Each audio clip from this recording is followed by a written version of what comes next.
Good evening to everyone. आज का हमारा जो वेबिनार है चाइल्ड बर्थ के ऊपर है। Before going to start this class, मेरा एक छोटा सा इंट्रोडक्शन यही है कि मैं भी आप ही की तरह एक स्टूडेंट हूँ, मैं ऐसा मानता हूँ। और जितना भी एस्ट्रोलॉजी का ज्ञान है मैं पास ऑन कर देता हूँ। और सबसे अच्छी बात ये होती है मेरी क्लास में कि मेरा जो कंसल्टेंसी का एक्सपीरियंस है वो मैं क्लास में पढ़ाते हुए वो भी शेयर करता हूँ। दूसरा, मुझे कभी भी ज्यादा लंबे चौड़े बड़े बैच नहीं मैं बनाता, मैं उतने बैच बनाता हूँ बड़ा जिसमें सबसे मेरी बातचीत हो सके। और किसी के कोई डाउट या कोई कुछ भी किसी भी प्रकार की मन में संशय रहे या क्लैरिटी नहीं आ रही पॉइंट्स पे, तो वो मैं क्लियर करता हूँ। ऐसा नहीं है लेक्चर दिया और चले गए, तो वो चीज नहीं करनी है।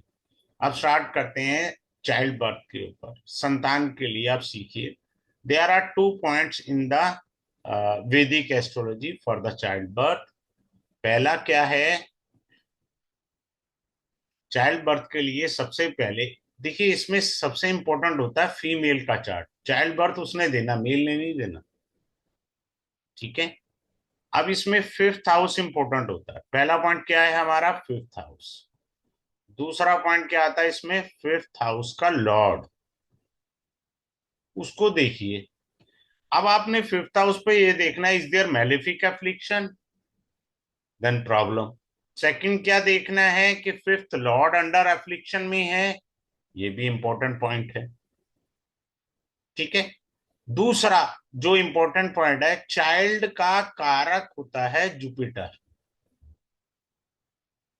हम जुपिटर को देखेंगे कुंडली में, और जुपिटर से फिफ्थ हाउस देखेंगे। क्या देखेंगे? फिफ्थ हाउस जुपिटर से।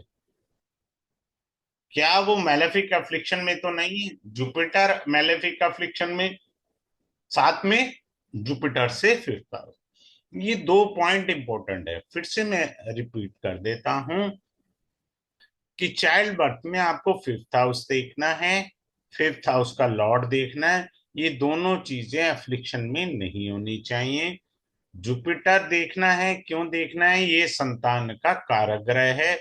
और जुपिटर से फिफ्थ हाउस भी देखना है, वहां पे भी मेलेफिक अफ्लिक्शन है, तो दिक्कत आ जाएगी। अब हमारे को क्या होता है कि हम हॉस्पिटल जाते हैं और अपनी मेडिकल रिपोर्ट लेकर के आते हैं हॉस्पिटल से। तो हम अपनी कुंडली से ही देख सकते हैं ना कि उस मेडिकल रिपोर्ट में क्या लिखा होगा डॉक्टर ने। जो लैब के अंदर आपके इतने सारे टेस्ट हुए, उसका सिंपल सा है। मेल के लिए बीज स्फुट निकालेंगे हम। ये मैथ का फॉर्मूला मैं आपको मैनुअली सिखाता हूँ, कोई वो कंप्यूटर वाला नहीं है सिस्टम। मैनुअल सीखो आप इसे। प्लस फीमेल का क्षेत्र सुफुट। अगर ये ठीक आ रहे हैं तो husband and wife child birth देने में सक्षम है। अगर इनमें कुछ कमियां आ जाएं तो वो क्लास में मैं ये पढ़ाता हूं कि मेडिकल हेल्प लेनी है, कितनी लेनी है हमने चाइल्ड बर्थ के लिए। वो दूसरा हमारा इंपॉर्टेंट पॉइंट आ जाता है। तो इस चीज से हम देखेंगे 20 फुट क्षेत्र सुफुट। अब क्या है? फीमेल का मैंने अभी आपसे कहा कि बहुत इंपॉर्टेंट पार्ट होता है फीमेल के लिए देखना और समझना। मैं यहाँ थोड़ा सा एक और पॉइंट लिख देता हूँ। क्षेत्र जो सुफुट होता है, आपका जो भी फिफ्थ लॉर्ड है, ये फिफ्थ लॉर्ड जो भी आपकी चार्ट है, मान लीजिए someone is born in Aries ascendant and the fifth lord is Sun. Sun, let assume sitting in the fourth bhava. तो क्षेत्र सुफुट जो आपने मैथ से निकाला है, अगर वो इलेवेंथ हाउस में जैसे बैठा है क्षेत्र सुफुट, सुफुट के एस क्षेत्र सुफुट, तो वो पंचमेश से अष्टम में बैठा है, which is not a good sign. तो ये दिक्कत वाली बात है, because it shows that you are carrying the karmic debts from the past life. अगर फिफ्थ लॉर्ड से क्षेत्र सुफुट 6 8 12 में बैठ गया, then you are carrying karmic debts from the past life. देखो, संतान का जो जन्म होता है ना, basically debt is being called ऋणानुबंधन। हमारे ऋण का बंधन होता है, जो हमारी संतान के रूप में आता है, जिसे हम इस जन्म में चुकाते हैं, उन्हें प्यार देते हैं, उनकी परवरिश करते हैं। कोई लेन देन होता है तभी तो हम करते हैं, पड़ोस के बच्चों को थोड़ी करते हैं हम। समझ में आया? अब दूसरा इसमें इंपॉर्टेंट पॉइंट आता है, हमारा गर्भाधान संस्कार, प्रेगनेंसी वाला कब आता है? ये बहुत इंपॉर्टेंट पॉइंट होता है। हमारे पंचांग में 16 प्रकार के संस्कार बताए गए हैं। देयर आर 16 संस्कार। और उसमें पहला संस्कार, अगर आप में से किसी के पास मैनुअल पंचांग हो ना, तो आप उसे देखिए, पहला संस्कार हमारा जो होता है वो गर्भाधान संस्कार है, कि हमें कंसीव कैसे करना है। अब होता क्या है कि हम लोगों को चाइल्ड बर्थ में गड़बड़ कहाँ कर देते हैं। जैसे मान लीजिए किसी का जून जुलाई में मैरिज हुआ, लेट अज्यूम अगस्त में मैरिज हुआ, कर लिया किसी ने। अब श्राद्ध आते हैं नवरात्रों से पहले हर साल, ठीक है। अब श्राद्धों में किसी फीमेल ने कंसीव कर लिया, तो श्राद्ध में तो पितृ तर्पण होता है। प्रेत आत्माएं भी अपना तर्पण ढूंढती फिरती हैं कि कहीं हमको भी कोई मुक्ति दिला दे। अब ऐसे में क्या होता है, अगर किसी फीमेल ने श्राद्धों में कंसीव कर लिया, तो उसके घर में भूत प्रेत ही पैदा होना, कोई औलाद नहीं पैदा होगी, ये पहले बता रहा हूँ। सिंपल सा, अगर लड़की पैदा हुई है तो चुड़ैल है, लड़की नहीं है आपके नजर में होगा वो, क्योंकि आपने कंसीविंग सही टाइम पे नहीं की। कई बारी हम क्या करते हैं, हमारे व्रत होते हैं, त्योहार होते हैं, जयंती होती है, जैसे नानक जयंती है, परशुराम जयंती आई, आपने उस दिन कंसीव कर लिया। अरे भैया, जयंती पे पूजा अर्चना जप तप करने का दिन था और आपने कंसीविंग कर लिया उस दिन, तो आपके घर में औलाद नहीं पैदा होगी, ये गड़बड़ पैदा कर देंगी। हमको इस तरीके से समझना है, और अगर हम समझ जाएंगे तो इजी हो जाएगा हमारे लिए। अब आपको एक कुछ एक जैसे नाड़ी के भी सूत्र हैं, मैं तो मिक्स ही पढ़ा देता हूँ, पता नहीं लगता है, लाल किताब भी आ जाती है, केपी भी आ जाती है, जेमनी भी आ जाती है, वेदी भी आ जाती है। जो माइंड में जिस समय मेरा रिदम बन जाता है, मैं तो उस रिदम से पढ़ा देता हूँ। अब मान लीजिए someone is having Sun and Ketu. अब भृगुनंदी नाड़ी में सन पुत्र रतन का कारक है, मेल चाइल्ड का, ऐसा वो कहते हैं, ठीक है। और काल पुरुष कुंडली से सन वैसे भी फिफ्थ हाउस का लॉर्ड है, क्लियर है। केतु जो है ऑब्स्टेकल क्रिएट करेगा आपको संतान प्राप्ति के अंदर, it gives you problem, abortion भी दे सकता है, मिसकैरेज भी दे सकता है, हार्डल्स भी दे सकता है, ठीक है। अब मान लीजिए वीनस है, वीनस के साथ केतु है। अब वीनस क्या है, स्पर्म्स है मेल के लिए, फीमेल के लिए यूट्रस को रिप्रेजेंट करता है। तो केतु क्या है, केतु फिर से वही प्रॉब्लम देगा, हर्डल देगा, मिसकैरेज दे सकता है, ठीक है ना। अब मेल में क्या है, स्पर्म्स वीक हो सकते हैं, जिसके से संतान नहीं आ रही है। तो इस तरीके से हम देखेंगे। अब ये भी है, मून केतु भी है,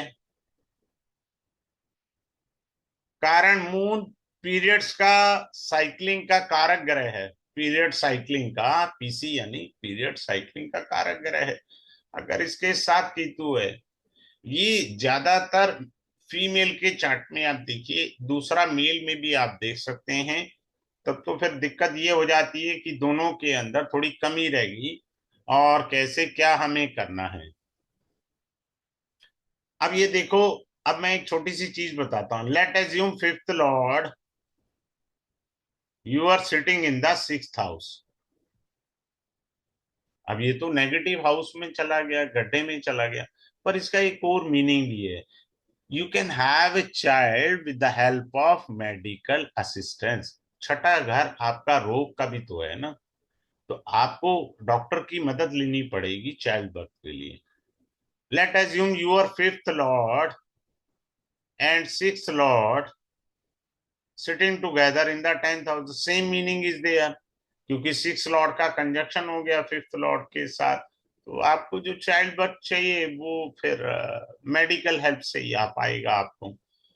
इस तरीके से हमें चीजों को देखना है और समझना है। अगर हम देखेंगे और समझेंगे तो अच्छी बात है। अब ये देखिए, this you can either see in the D1 और D9, यानी नमांशा कुंडली, especially in the female chart. I am saying female. Let assume Mars is sitting in the second house.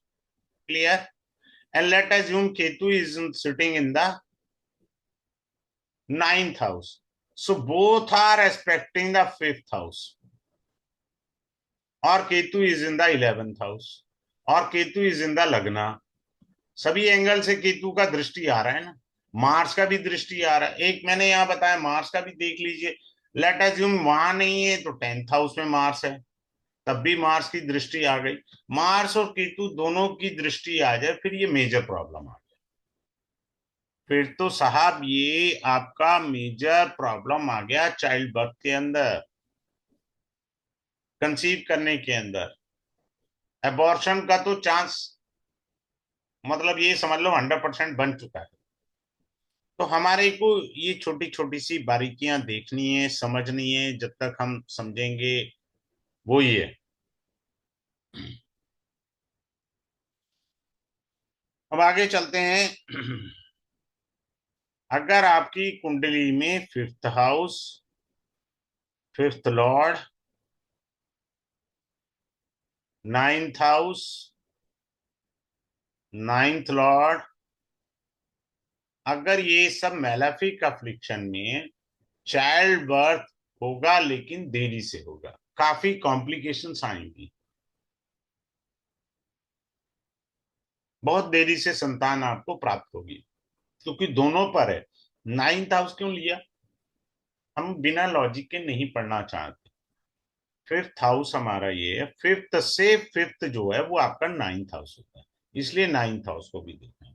जब हम भृगुनंदी नाड़ी पढ़ेंगे तो लगन, पंचम और नवम, ये लीनेज, हमारी वंशावली लीनेज को बताता है। तो वंशावली में हमारे क्या है, हमारे आगे बच्चे आगे बड़े होंगे और वो भी विवाह करेंगे। अब ये सब हो गया। दूसरा क्या हम देखते हैं, फर्स्ट चाइल्ड जो है हम फिफ्थ हाउस से देखते हैं, सेकंड चाइल्ड हम थर्ड हाउस सेवंथ हाउस से देखते हैं, थर्ड चाइल्ड हम नाइन्थ हाउस से देखते हैं। ठीक है, लेकिन आपकी तो शादी दूसरी हो गई, अब मीनिंग बदल जाएगा। मान लीजिए किसी की पहली शादी फेल हो गई और उसने दूसरी शादी करी, अब बच्चे कहां से देखने हैं, तब यहां से नहीं देखेंगे हम बच्चे, ये सिस्टम गलत है। अगर आपने सेकंड मैरिज करी है तब बच्चे कैसे देखेंगे, वो एक नया और अलग पॉइंट आ जाएगा। हमें उस तरीके से देखना है। कुछ लोगों को औलाद का सुख होता ही नहीं है। अब मैं एक आपको अच्छी चीज बताऊंगा, IVF। अब ये IVF कब कराना चाहिए जिससे आपको संतान सुख प्राप्त हो। बहुत सारे लोग लाखों रुपए खर्च करते हैं, जहां तक मेरी समझ है वाकई में लाखों रुपए लगते हैं IVF पे, और उनका IVF फेल हो जाता है। IVF कब आपका सक्सेस पाएगा, I will guide you properly. आपको सिखाया जाएगा कि IVF कब कराएं कि वो सक्सेसफुल हो जाए, ये आपको IVF सिखाएगा। IVF ट्रांजिट से देखा जाता है कि ये टाइम फिट है IVF के लिए या नहीं। ये ट्रांजिट कॉन्सेप्ट के ऊपर IVF होगा। फिर उसके बाद हमें ये देखना होगा किस दिन कब और कैसे हमें IVF के लिए जाना है ताकि हमको संतान का सुख प्राप्त हो। आगे चलते हैं। ये संतान में ना मैंने कुछ एक पॉइंट अच्छे रखे हुए हैं। लोग आके मेरे से पहली क्लास में जब पूछा था उन्होंने, तो मैंने सोचा चलो इसे भी ऐड ऑन कर दीजिए। अब आपने बच्चे पाल लिए, मारा पीटा जो भी है, होता पता है क्या है, इंडियन ट्रेडिशन के अंदर सास बहू का कलेश हो रहा होता है, घर में नई बहू आती है, राजनीति दुनिया भर की हो जाती है। अब एक बेचारी नई फीमेल राजनीति में भी उलझी हुई है, मान लो वो वर्किंग है तो ऑफिस के भी कलेश हैं, बच्चों पे ढंग से फोकस नहीं हो पाता। बच्चों पे ढंग से फोकस नहीं हो पाता, फिर बच्चे मारे पीटे गिरते पड़ते पाले आपने। अब ये पूछते हैं सब लोग कि क्या बच्चे मेरी सेवा करेंगे? अब हम बुढ़े हो जाएंगे, बच्चे हमारी सेवा करेंगे कि नहीं करेंगे? I teach you also. मैं ये एडिशनल पार्ट भी आपको पढ़ाऊंगा, ऐसा नहीं है। फिर आता है काक बंदिया। काक बंदिया का मीनिंग मैं क्लास में सिखाऊंगा कि कोई स्त्री काक बंदिया हो जाती है तो वो फिर दोबारा से संतान उत्पन्न करने की क्षमता खो देती है। ठीक है। दूसरा पॉइंट आता है संतान के लिए D7 चार्ट होता है, सप्तांश कुंडली होती है। मैंने इस पर एक रिसर्च करी थी, हर क्लास में सबसे पूछता हूं कि क्या आपको इन दशाओं में बेबीज हुए थे ना? हर क्लास में मैं अपना फॉर्मूला सर्टिफाई कराता हूँ सप्तांश के अंदर कि इन ग्रहों की दशाओं में पक्का आपको संतान आई है। तो ये भी मैं सिखा देता हूँ उनको अच्छे से। ऐसा है जैसे हमारा नमाज कुंडली डीप बताती है, दशमाश कुंडली डीप बताती है, ऐसे D7 भी कुंडली हमारी बहुत डेप्थ में बताती है। अगर D7 का भी fifth house, fifth Lord malefic affliction में, तो बहुत गड़बड़ हो गई भाई साहब, क्योंकि वो उसका माइक्रोस्कोपी एनालाइज है ना फिफ्थ हाउस का। जो सप्तांश कुंडली है वो पंचम भाव का माइक्रोस्कोपिक एनालिसिस। तो इस तरीके से आप देखेंगे। आगे चलते हैं। हमें जो संतान चाहिए, अभी मैंने थोड़ी देर पहले आपको ये बताया, बीज सुफुट, क्षेत्र सुफुट, क्या वो भी मैलेफिक एफ्लिक्शन में है D7 में? फिर तो बहुत मुश्किल हो गया भाई, you will have a baby. अगर D7 चार्ट में, मैं फिर से कह रहा हूं, माइक्रोस्कोपिक एनालिसिस है of the fifth bhava, D1 chart का सप्तांश कुंडली, तो सप्तांश कुंडली के अंदर यदि पंचम भाव पंचमेश पीड़ित हैं तो ये दिक्कत आ जाएगी। अब किसी के जुड़वा बच्चे भी होते हैं। अब जुड़वा बच्चे के लिए जैसे मैं एक छोटी सी टेक्निक सिखाता हूं आपको अभी। This has to be seen only in the D7 chart. What is to be seen? Mars, Venus and Moon should be in the dual sign. Should be in the dual sign. Any dual sign. I am just writing down Pisces. In any dual sign. बात clear है? Expected by the mercury. अगर mercury ने ये combination देख लिया, dual sign में ही mercury होगा, dual sign में यही होंगे, तो आपके जुड़वा बच्चे पैदा होंगे। ये जुड़वा बच्चों का कॉम्बिनेशन। अब क्या होता है कि आप D1 में भी देखिए, D7 में भी झांक सकते हैं। वीनस जहां कहीं बैठा है, कहीं पे भी आपका वीनस बैठा है, वहां से पंचम भाव में यदि सैटर्न बैठा है, तो ये मान करके चलिए आपको बच्चों से परेशानियां आएंगी ही आएंगी। सैटर्न डिटैचमेंट का कारक है, अटैचमेंट का नहीं है। सैटर्न का शुद्ध नाम होता है दुख। भगवत प्राप्ति में ये ग्रह बहुत अच्छा है, ये याद रखना। अब हमको ये होता है कि मैंने अभी आपसे थोड़ी देर पहले ये कहा कि ऋणानुबंधन, तो ऋणानुबंधन में क्या है? पिता का, फादर का सन से बनेगी, यही होता है ना, लोग ये भी तो पूछते हैं बाप बेटे की बनेगी जी। मदर की अपनी चाइल्ड से, जो भी मेल है या फीमेल चाइल्ड है, बनेगी या नहीं बनेगी? तो हमको ये सब सीखना है और देखना है। जब तक हम ये सब चीजें नहीं सीखेंगे या नहीं जानेंगे, वो भी है। फिर इसके अंदर मुझे एक चीज सिखानी है, the date of delivery of a child. किस दिन बच्चे की डिलीवरी होगी, हम गणना करके बता सकते हैं। वैसे एक सिंपल सा सूत्र बता देता हूं, आसान नहीं है वो। ये स्त्री को अगर ये पता लग जाए कि मैं फलानी डेट को कंसीव किया था, अगर स्त्री ये बता दे, ये स्त्री बता सकती है कि मैंने किस दिन कंसीव किया, जिस दिन कंसीव किया चंद्रमा जिस नक्षत्र में था, वही बच्चे का जन्म नक्षत्र है, क्योंकि वो नक्षत्र वापिस वहीं आएगा। सेम नक्षत्र जिस दिन स्त्री ने कंसीव किया, वही बालक का जन्म नक्षत्र है। मेल है या फीमेल है, दैट इज समथिंग एल्स। हमें बस ये देखना है कि उसकी कंसीविंग के दिन जोन सा नक्षत्र था, वही नक्षत्र वापिस है। ठीक है, अब आगे चलते हैं।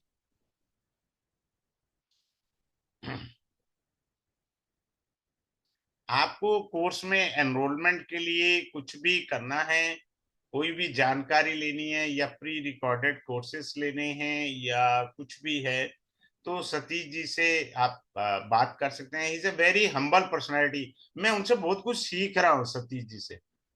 मेरे में बहुत कमियां हैं मतलब बात करने की, पर सतीश जी मार्वलस, उनसे मेरे को बहुत अच्छा लगता है बात करके सीखने को।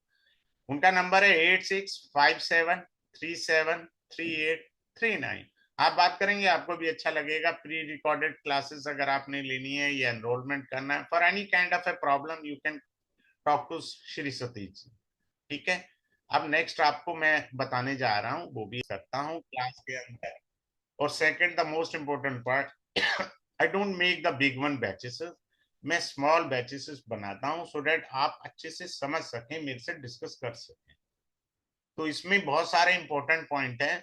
आपको मेडिकल रिपोर्ट कैसे देखनी है, उसके लिए बीज और क्षेत्र सुपुट समझना है। आईवीएफ के लिए बच्चा कब हमें चाहिए, कब हमारा इतना लाखों रुपए लग रहा है और सक्सेसफुल हो जाए आईवीएफ, वो सक्सेसफुल टाइमिंग सिखाऊंगा।